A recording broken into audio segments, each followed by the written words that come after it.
Hello friends, welcome to my YouTube channel let's cognize. दोस्तों, last video में मैंने आपको करवाया था तोरू दत्त लिटरेरी करियर।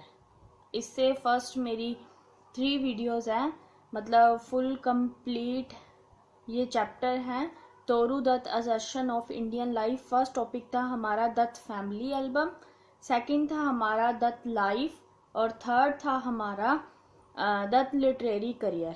और नाउ हम डिस्कस करेंगे Toru Dutt as the earliest Indian English writer. आप यहाँ पे देख ही रहे हो, आज के टॉपिक का हमारा ये नाम है।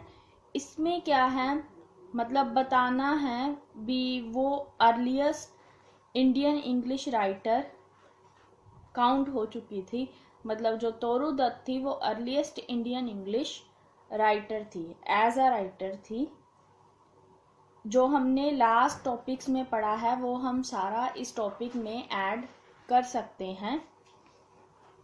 Now let's start. At first reading, it doesn't appear that the writing of Toru Dutt have anything like the glimmering of a feminist consciousness. वो कहते हैं हमने ये नहीं देखा कि तोरू दत्त है जो मतलब उसके हमने ग्लिमरिंग मतलब विचार, अस्पष्ट विचार हमने देखे हैं फेमिनिस्ट कॉन्शियसनेस पे। मतलब उसे फेमिनिस्ट कॉन्शियसनेस के बेस पे वो विचार करती थी। Thus mainstream assessment of her life and work negate any possibility of interpreting her as the earliest Indian English. मतलब उसे किसी ने भी नकारा नहीं था, उसे इंडियन इंग्लिश फर्स्ट राइटर माना गया था। Writer whom reader might identify as articulating a woman point of view. उसे क्या है, वुमेन पॉइंट ऑफ व्यू से भी देखा गया है, मतलब फेमिनिस्ट कॉन्शियसनेस बेस्ड पर। 10 पद्मनी सेन गुप्ता तोरू दत्त बायोग्राफर। पद्मनी सेन गुप्ता थे जो तोरू दत्त के बायोग्राफर थे। उन्होंने क्या रिमार्क किया था, Toru was interested but not a very great extent in position and status of Indian women. उन्होंने कहा है वुमेन से रिलेटेड तोरू इंटरेस्टेड थी, बट ऐसे नहीं कह सकते उसकी ज़्यादा मतलब ग्रेट एक्सटेंट थी, मतलब स्टेटस ऑफ इंडियन वुमेन के लिए। क्यों नहीं थी? It is a obvious that her short life, because उसकी शॉर्ट लाइफ थी, वो उसने बहुत छोटी जिंदगी जी है। So absorbed in writing and scholarship, वो उसकी जो लाइफ थी मोस्टली किस में गई, राइटिंग्स और स्कॉलरशिप्स में। Could spare little time for, और थोड़ा टाइम उसने किसके लिए निकाला, सोशल रिफॉर्म एंड वर्क के लिए। आनंद मोहन बोस, ये क्या थे, एक ब्रिलियंट बंगाली थे। Who she had met often at Cambridge, वो उसे जो बोस थे वो दत्त को मिलने के लिए कैम्ब्रिज यूनिवर्सिटी में अक्सर जाते रहते थे। Went to see her at Calcutta, वो उसे कलकत्ता देखने के लिए जाते थे। When she Dutt still had hopes of revisiting Europe. Toru Dutt writes, Toru Dutt ने क्या लिखा उनके बारे में, ही मिस्टर बोस उनकी बात कर रही है, wanted me to visit he school for adult girls. वो क्या चाहते थे, उनको स्कूल में भेजना चाहते थे अडल्ट गर्ल्स के लिए। The girls are not generally of orthodox Hindu parents, वो जो गर्ल्स थी वो ऑर्थोडॉक्स हिंदू पेरेंट्स से बिलोंग नहीं करती थी। वो किसको फॉलो करती थी, केशव चंद्र सेन रिलीजन को। He was sorry to hear that probably we should be going to Europe, for he thought I would be of great help and use in the education of my country women. वो ये सुन के क्या है, sorry बोलते हैं, और वो क्या कहते हैं, वे उसकी हेल्प करेंगे, मतलब एक मेरी कंट्री की वुमेन की एजुकेशन के लिए।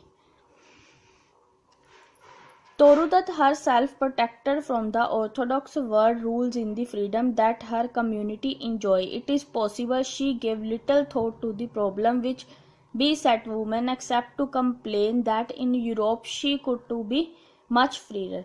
इसमें क्या दिया गया है, मतलब वो खुद को ऑर्थोडॉक्स वर्ड से मतलब प्रोटेक्ट करके रखती है। वो क्या कहती है, मतलब मैंने थोड़ा सा भी उस प्रॉब्लम की तरफ नहीं देखा जिसमें एक फेमिनाइन, जिसमें मतलब वुमेन्स क्या सोचती थी, हम यूरोप के माहौल में मतलब फ्रीली इंडिपेंडेंट रह सकते हैं. She could not mix much with Bengali society because the existing सूबाज were only for man and women in general were kept in the seclusion of their homes. इसमें वो क्या बता रहे हैं, मतलब सूबा एग्जिस्ट कर रहे हैं जो सिर्फ मैन के लिए, वुमेन है जो सेक्लूजन होता है एकांत में, मतलब अपने घरों में एक वुमेन को एकांत जगह दे रखी है, मतलब कोने में रख रखा है उसे. However, Malashri Lal has advanced another perspective, proffering an alternative Torudutt in her book The Law of the Threshold, woman writer in Indian English, focusing exclusively upon the fragmentary fiction Bianca or the Young Spanish Maiden. ये जो लाल है उनके लिए एक प्रोफर करते हैं, perspective प्रोफर करते हैं. उनकी जो बुक थी the law of the threshold, उसमें क्या है मतलब फोकस किया है, मतलब उन्होंने क्या बोला, वो एक फ्रेगमेंट्री फिक्शन है जैसे तोरुदत्त का था बियांका, जिसमें क्या था, यंग स्पेनिश मेडन था. Lal argue that this novel was perhaps wilfully suppressed by the otherwise enlightened father of Toru because the probably detected an uncomfortable parallel between the story of Bianca and the real woman writer, his daughter. इसमें क्या है, वो जो novel था उसमें क्या था, Bianca के बारे में था, मतलब उसको हम कंपेयर नहीं कर सकते फेमिनिस्ट बेस पे. ये जो था उनके पिता ने फाइंड आउट किया था, मतलब एक फ्रैगमेंट्री फिक्शन थे उनके, जहाँ पे वो राइटिंग करती थी उसके पिता को वहीं पे ये नोवेल के पेजेस मिले थे.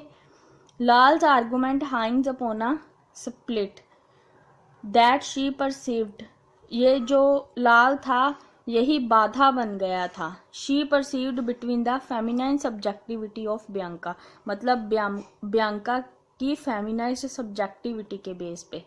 The young Spanish protagonist of तोरुदत्त novel, जो यंग स्पेनिश था, प्रोटागोनिस्ट था तोरू के नोवेल का, and the patriarchal constant imposed upon bye her father, मतलब उसके फादर द्वारा ही इम्पोज किया गया था, अल्नोजो ग्रेशिया. इसमें स्पेलिंग गलत है, मे बी गर्शिया डाला हुआ है, पर एक्चुअली में ओरिजिनल मुझे लगता ग्रेशिया ही है, हमने लास्ट वीडियो में रीड आउट किया है.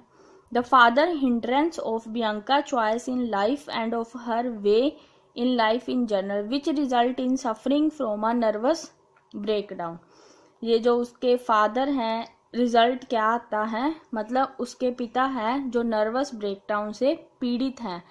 is read by Lal as a Dutt reflection of her own negotiation with her father Govind Chandra, who was at once caring for his daughter yet careful to dictate the course that their life should take. उन्होंने क्या बोला है, ये जो मतलब एक तरह का नाटक है, अगर हम उसे अपनी डॉटर के बारे में लेके सोचें तो हमारी लाइफ क्या होनी चाहिए.